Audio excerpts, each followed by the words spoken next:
అసలు నువ్వు చేస్తున్న దాని యందు శుద్ధి లేనప్పుడు అది ఈశ్వరుడు యొక్క ప్రీతిని మీకు ఎలా తీసుకొస్తుంది?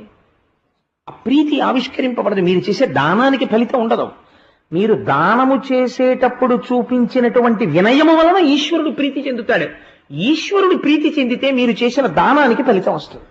లేకపోతే ఇలా మినుములు దానం చేసేగానే అలా మా అబ్బాయికి ఉద్యోగం వచ్చేసి, ఇలా నేను నువ్వులు దానం చేసేస్తే వెంటనే ఎవరో మాకు తెలుసున్న వాళ్ళకి జబ్బు తగ్గిపోయి వెంటనే ఆయన లేచి ఓబా ఆఫీస్కి వెళ్ళిపోయి అయిపోవాలి.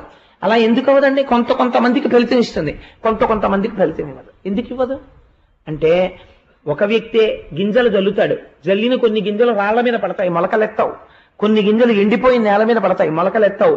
తడిగా ఉన్న నేల మీద పడినటువంటి విత్తనం మాత్రమే మొలకెత్తుతుంది. నువ్వు దానం చేసేటప్పుడు కొంత శ్రద్ధ అవసరం. చిన్న అజాగ్రత్త మృగమహారాజుని ఫలితం మాట దేవుడెరుగు పాపం అనుభవింపచేసింది.